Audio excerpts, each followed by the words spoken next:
Gracias por continuar con nosotros. Junto a Carmina Valdizán estamos conduciendo esta entrevista con el presidente constitucional de la República de Guatemala, el doctor Alejandro Yamatei Paya. Esta es una entrevista que se ha grabado, que se está transmitiendo hoy por la noche, pero el señor presidente nos abrió las puertas de Casa Presidencial. Les recuerdo, en este momento nos ven sin las protecciones, pero quiero confirmarles de que todo el tiempo, desde que entramos a Casa Presidencial, aquí se resguardan todas las limitaciones, restricciones sanitarias que manda la norma. Señor presidente, nos estaba comentando esta situación de lo sanitario, económico, y algo más nos tenía que compartir. Sí, porque no solo van a ser 200,000 familias beneficiadas con el aporte, sino que hoy principió la recepción de alimentos. Vamos a preparar 200,000 cajas de alimentos en el domo de la zona 13. Se han preparado hasta 10 líneas de producción. Vamos a contar con colaboración del cuerpo de ingenieros, de los clubes rotarios. Hemos invitado jóvenes para que todos vayamos a llenar cajas.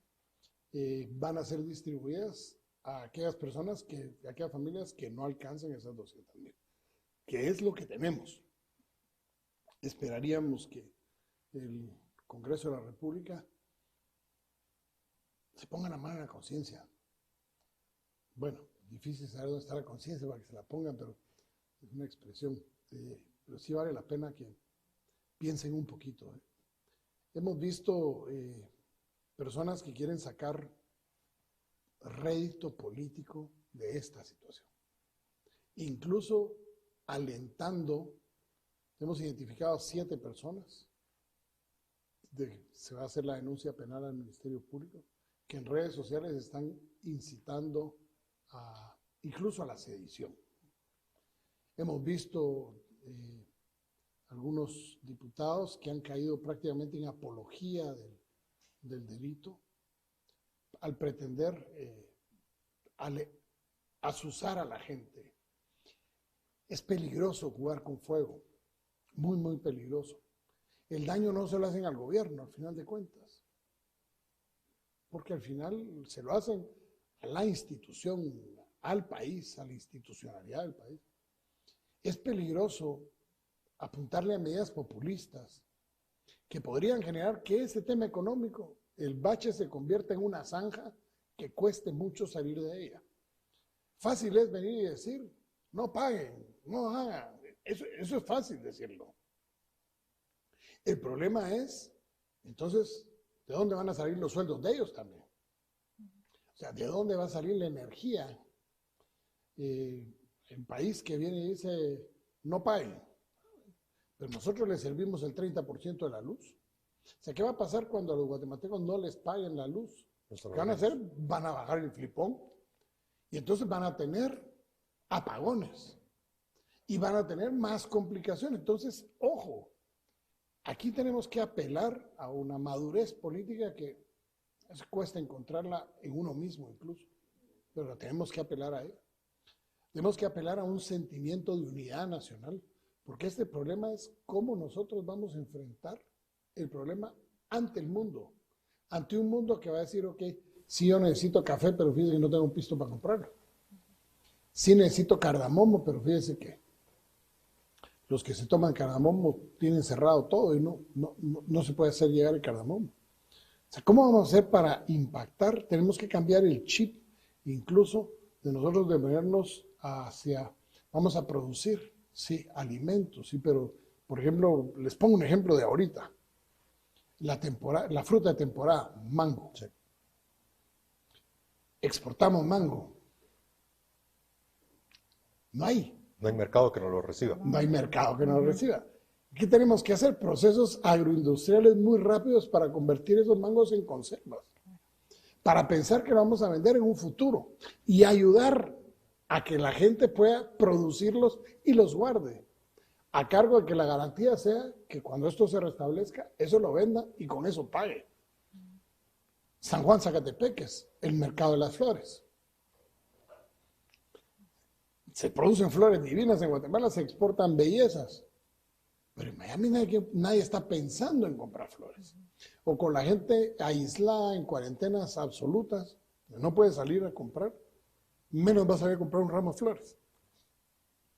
¿Cómo vamos a hacer para que esa gente convierta momentáneamente esos cultivos de flores en algo que los ayude a su subsistencia? Ahí es en donde tiene que entrar el Estado.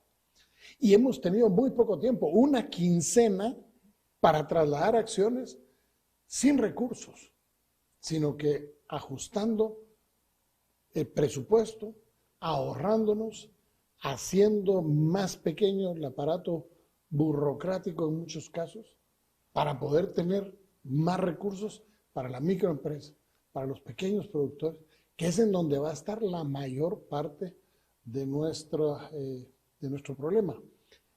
El gran problema de Guatemala es que el mercado informal es demasiado grande.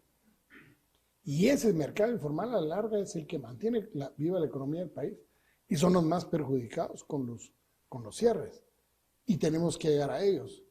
Entonces, ahí es en donde se requiere un poco de madurez, de sensatez política, para poder decir, miren, el problema no es que fracase el gobierno, es que fracase el país, o que caigamos en una confrontación ideológica que no tiene sentido, que se traduciría en brotes de inestabilidad y de ingobernabilidad, que hagan que más gente esté sumida en más pobreza, que en lugar de que estemos trabajando, digamos, o que pongámonos a producir, porque Centroamérica va a necesitar más alimentos de nosotros como nunca.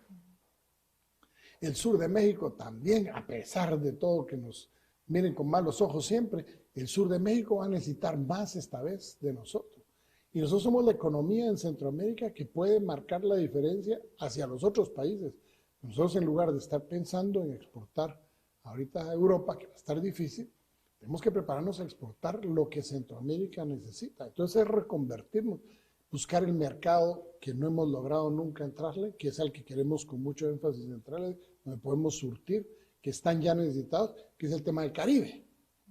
Ahí están más necesitados de aprovisionamiento de alimentos que muy probablemente en Centroamérica.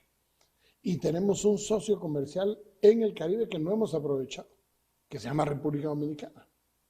Entonces, yo creo que tenemos que cambiar, pero esa variación implica tiempo, esa variación implica recursos, esa variación implica voluntad. Y ahí necesitamos la voluntad de los señores diputados, necesitamos la voluntad del sector privado, necesitamos la voluntad del gobierno, que la tenemos, en reorientarnos hacia dónde podemos hacer y principiar a buscar esos mercados emergentes para nuestros productos, para que el impacto sea lo menos posible. Señor presidente, hablando del tema económico, ¿han pensado de llegar el momento en medidas drásticas? Por ejemplo, algunos economistas están recomendando la austeridad precisamente del Estado, inclusive la reducción de ministerios. Pues yo principié hoy. No se renovaron los contratos en 2 secretarías del Estado.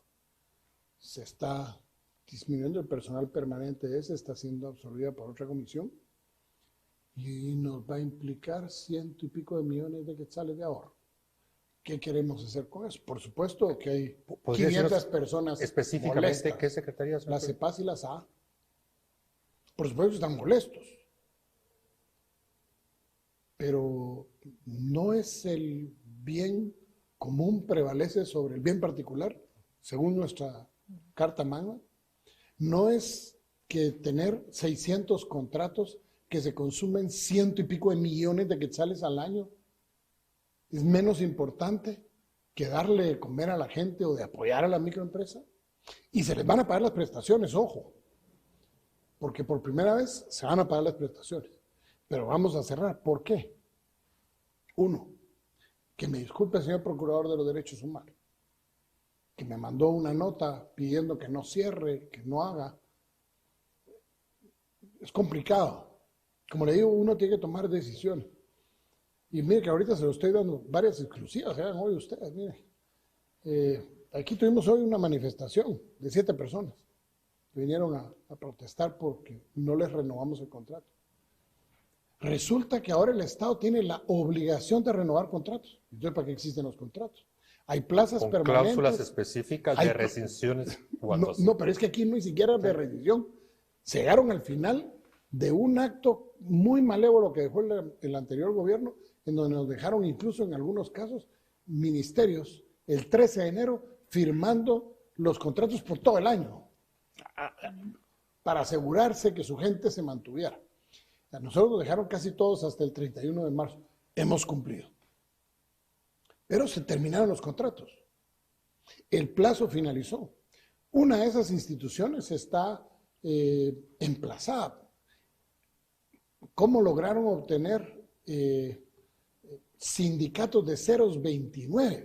Sindicatos de profesionales, de servicios profesionales temporales. No sé, ni me lo quiero imaginar lo que ha de haber costado. O las presiones o todo, porque son sindicatos que rompen con el espíritu de la ley. Pero bueno, ahí están. Y logran un emplazamiento en donde el juez viene y dice que tenemos prohibido despedirlos. No se despidió a nadie, se llegó a la finalización del contrato. La CEPAS tiene 3 programas. Programa del Consejo Nacional de los Acuerdos de Paz, que va a ser pasado a la COPRED. El Foro Nacional de la Mujer, que nos cuesta 800,000 quetzales al año, en salarios. Todavía estas alturas del partido, no sé qué tanto ese Foro Nacional de la Mujer implique algo, pero se va para la COPRED. Y el tercero es el Programa Nacional de Resarcimientos, que se va para la COPRED. Es el personal que es trasladado, el personal permanente de esas instituciones que es trasladado a la COPRED. El resto, que solo en la CEPAS son más de 450 contratos, nos implican un ahorro solo en la CEPAS de más de 68 millones de quetzales al año. Ahora les hago yo la pregunta a ustedes. ¿Ese será bien común o será bien particular? No, efectivamente son las decisiones que se esperan de un presidente en la conducción de la crisis. Y tenemos que hacerlo. La SAA. ¿La de asuntos agrarios se refiere? Sí, por ejemplo. Director de la SAA, 3 asesores del director, un asistente, una secretaria y 2 pilotos. ¿Cuánto cree que me cuesta? Pues nos cuesta a los ciudadanos. Como ciudadano le estoy hablando, sí, me cuesta como ciudadano. Como contribuyentes que somos. La dirección de esa secretaría.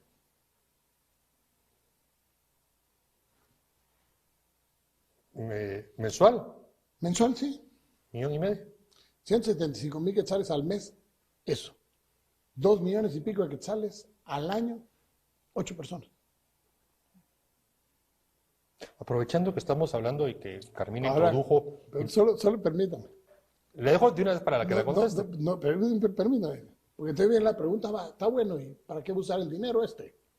Bueno, ya se firmó el acuerdo con el Programa Mundial de Alimentos y vamos a salir con un suplemento alimenticio en esta época de crisis, por todo el año, por los próximos 4 años, donde por 60 millones de quetzales al año le vamos a dar de comer todos los días a todos los niños en riesgo, que son casi 200,000 niños, de entre los 6 meses y los 24 meses de edad. Eso significa la CEPAS. Solo un ahorro. Significa 200,000 niños comiendo el alimento necesario con 13 vitaminas y 6 minerales para que puedan, por medio de una papilla, recibir todos los nutrientes que nos garanticen que esos niños no estén desnutridos. Eso significa una institución que era ilegal. Porque encima de todo, esa secretaría fue hecha, según los acuerdos de paz, por 5 años. Y desde el año 2001, 2002, 31 de diciembre del 2001, a esta fecha, fue prorrogado su mandato por medio de un acuerdo gubernativo. O, según, y usted lo sabe mejor que yo, una secretaría de la presidencia se crea por decreto legislativo, no por un acuerdo gubernativo.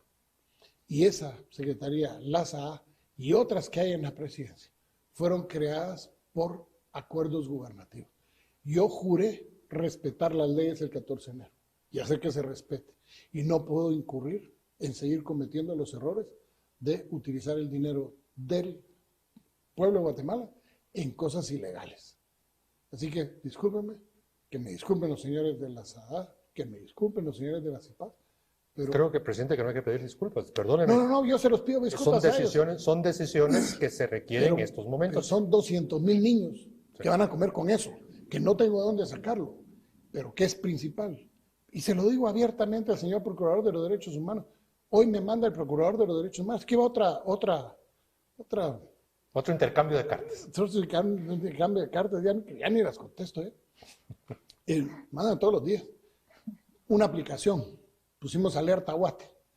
Una aplicación que veníamos trabajando desde antes de asumir la presidencia. Digamos, octubre, por ahí. Porque nos iba a servir para alertar a un lugar, a un municipio, a un departamento de todo un país sobre una emergencia. Nos podía servir para buscar un niño desaparecido, para reportar un carro robado, para muchas cosas. Y para un desastre. Poder prevenir un desastre, decir, miren, el volcán está en peligro, por favor, sálganse, viene un huracán, por favor, prepárense, o sea, una alerta. Alguien, una señora que es comunicadora social, porque no es periodista, en un canal principió a decir que lo que pasa es que el gobierno con esa aplicación está obteniendo los datos de la persona, la cosa más ridícula del mundo. En primer lugar, para entrar a Alerta Guate, si yo no quiero, yo no pongo mi correo, no pongo mi teléfono, no pongo nada, no pongo ningún dato. Yo recibo una carta del procurador donde me recuerda todas las violaciones a la ley que se puede incurrir por la toma y la sustracción de los datos. Y yo le pediría al señor procurador de los derechos humanos que por favor le escriba urgente a Facebook, a YouTube, porque ahí sí tiene que dejar unos datos, hasta en la tarjeta de crédito. Miren. No, es que presidente, aquí aprovechemos. Estamos alegres. Hoy se dio a conocer que el ministro de Agricultura el día de ayer presentó su renuncia y le acepta. Cuéntanos un poco de esta situación. Por razones personales. ¿Ya tiene usted algún sustituto identificado o tenemos que esperarnos todavía? 3 perfiles de personas. Los daremos a conocer. No pasará, creo yo, este fin de semana sin que anunciemos el nuevo ministro de Agricultura.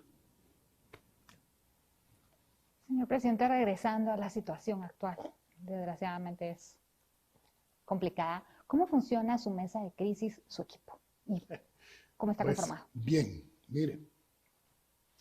En el tema económico está integrada por el ministro de Finanzas, el ministro de Economía, el ministro de Energía y Minas, el ministro de Comunicaciones, el ministro de Gobernación, ministro de la Defensa. Es básicamente, digamos, la crisis de donde se maneja la crisis económica, que tiene que ver mucho también con el tema de las probabilidades, la probabilidad de estallidos focales de ingobernabilidad en algunos lugares. Pero básicamente, digamos, ahí es donde funciona. Aparte está el tema de seguridad. Se maneja de una manera muy coordinada con la Secretaría de Coordinación Técnica del tema de seguridad. Y ahí nos juntamos con todo, incluyendo todos los participantes. Al presidente nunca ha sido normal que participe, siempre es el vicepresidente, en este caso participa el presidente y el vicepresidente. Y hemos invitado a que estén presentes aquellas instituciones que están relacionadas con el tema de seguridad, de manera que tenemos ese comité para temas de seguridad, que entre las dos se plantean soluciones.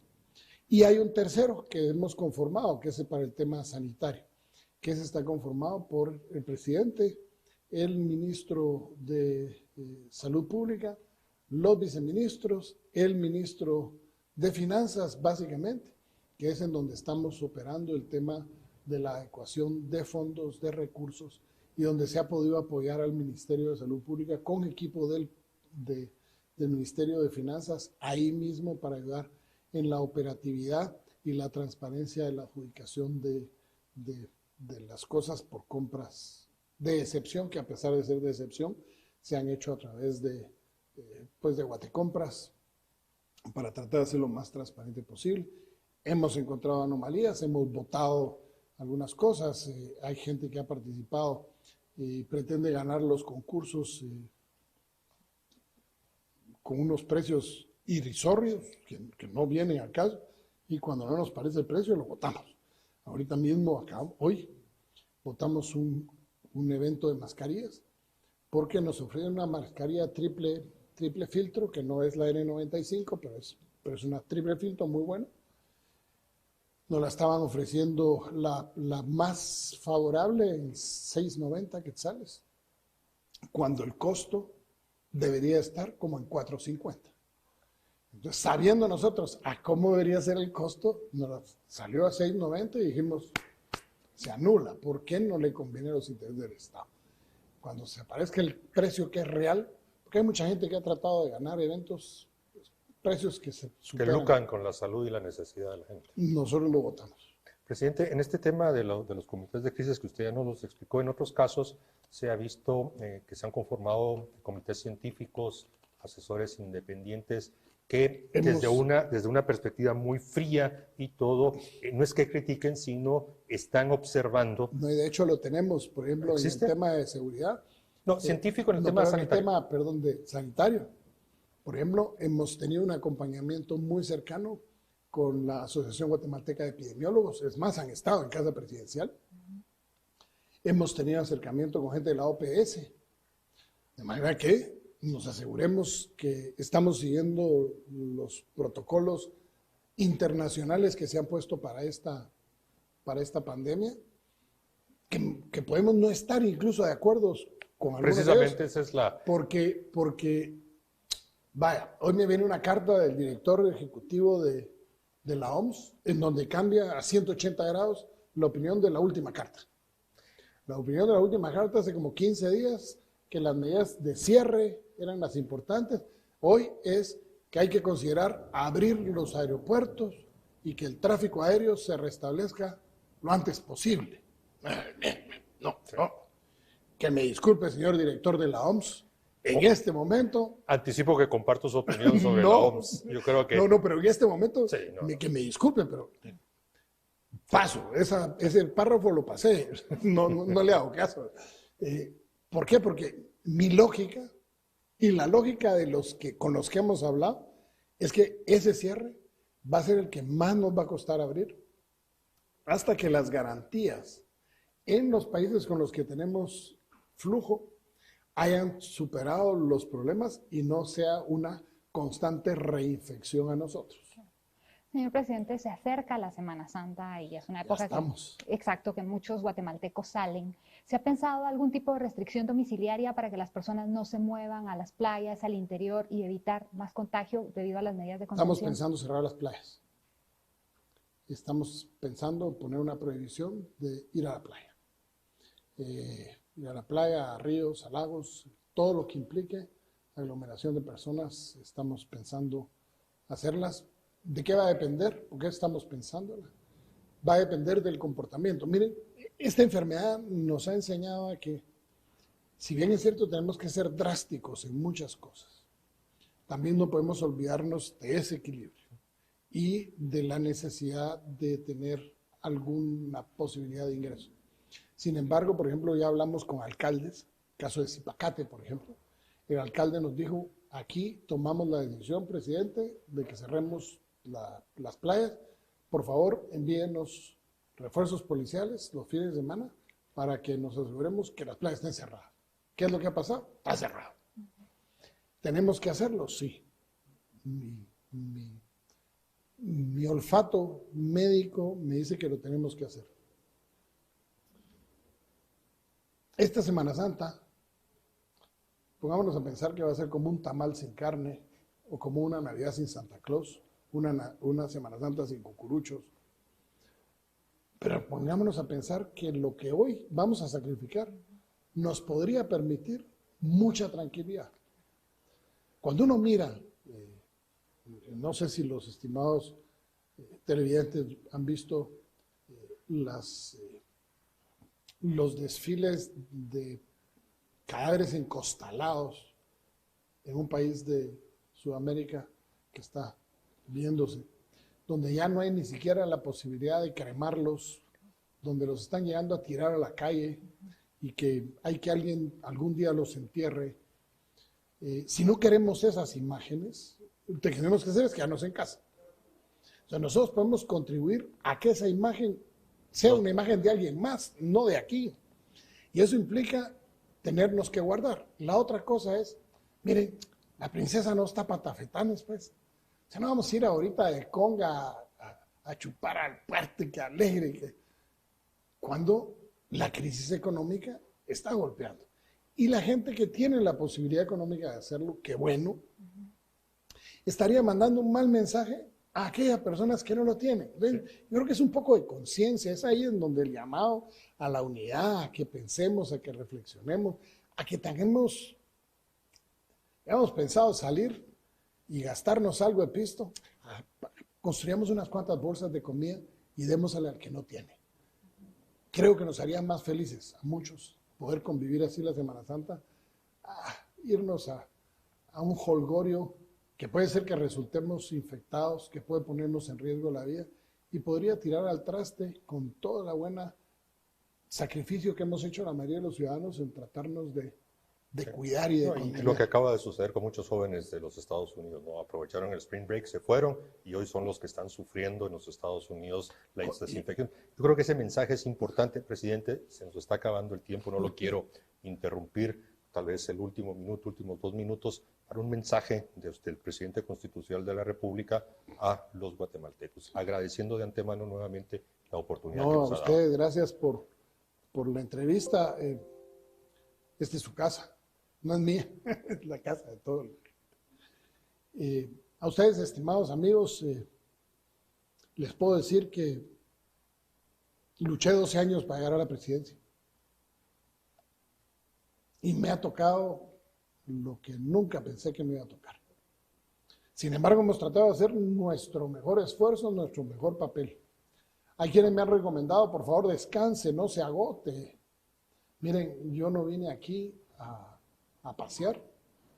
Yo vine aquí a cumplir un mandato de 1.460 días, de los cuales me quedan ya 1.380 y pico. Y no queremos perder un solo día en hacer lo correcto por el país. Nos ha tocado una época complicada, una época difícil. Nos tocó encontrar un país muy inseguro. Pero hoy nadie habla que en estos primeros 3 meses hemos logrado rebajar el índice de la criminalidad de los asesinatos en un 32%. 32% comparado al año pasado. O sea, el impacto ha sido grande porque ha habido toda una reestructuración y en la forma en la que nos hemos planteado perseguir al criminal. Hemos disminuido mucho el tema de las extorsiones. Hemos logrado, en un trabajo conjunto con el Ministerio Público que nunca se había dado, tener éxito en lograr preservar esa seguridad en la que tenemos que tener todos los guatemaltecos. Esa fuera nuestra idea cuando arrancamos el gobierno, porque sabíamos que brindando seguridad, el desarrollo económico iba a ser algo que iba a venir por añadidura. Dios sabe por qué hace las cosas y nos cambió el panorama. Hoy tenemos una crisis sanitaria que está influyendo en una incipiente crisis económica. Y le digo incipiente porque aquellas personas apocalípticas y agoreras que miran que hoy se está destruyendo la economía, no es cierto. O sea, tenemos una crisis, tenemos que solventarla. Y nuestra crisis es de empleo. Por eso hago un llamado al Congreso de la República. Porque si el Congreso de la República me autoriza la ley de leasing público, nosotros podríamos invertir $1.000 millones, 8.000 millones de quetzales casi, en hacer edificios estatales que dejaríamos de pagar rentas, nos ahorraríamos 300 millones de quetzales al año y generaríamos más de 350,000 empleos directos en forma inmediata ya. O sea, soluciones hay, pero necesitamos el concurso en el Congreso de la República. Por eso, estimados amigos, pidámosle a Dios que entendamos que la madurez política hoy tiene que prevalecer, que tenemos que olvidarnos de campañas. Este no es el momento de pensar en partidos políticos, este es el momento de pensar en la gente que sufre porque no tiene comida, en la gente que sufre porque no tiene trabajo, en la gente que sufre porque no tiene para pagar la renta este mes, porque no pudo salir a vender sus panes con chile a la calle, porque no hay transporte. En esa gente es la que hoy tenemos que pensar. Y la única manera de que logremos llegarle a esa gente es que unamos los esfuerzos la clase política de este país en plantear soluciones serias para poder enfrentar la crisis. Y al sector privado, invitarlo a que invierta más en el país para que recuperemos este pequeño bache en el que estamos hoy todavía y podamos salir adelante generando empleo. Al final de cuentas, son ustedes los que pueden generar más empleo. No nos conviene que el gobierno genere empleo, nos conviene que el gobierno invierta, haya inversión pública para que se genere empleo en las localidades, en las comunidades, como lo estamos principiando a hacer ya en un plan de emergencia que dará fruto en las próximas semanas. Muchísimas gracias. Yo sé que mucha gente tiene muchas dudas, pero yo les quiero pedir algo. No dudemos de la capacidad que tenemos los guatemaltecos de unirnos y de resolver los problemas que se nos ha enfrentado a lo largo de nuestra historia. Y este es el momento de la unión y de enfrentar juntos el gran reto que tiene hoy al mundo de cabeza. Pero Guatemala no tiene que perder la cabeza. Que Dios les bendiga, pero especialmente que Dios bendiga a Guatemala. Muchas gracias, presidente. Carmina. Gracias, Mariana. Gracias, buenas noches. A ustedes, señor presidente, nuevamente. Gracias. A ustedes. Gracias por habernos acompañado. Los invitamos a que continúen con la programación de Canal Antigua y en las próximas noches con otras entrevistas. Buenas noches, buen descanso.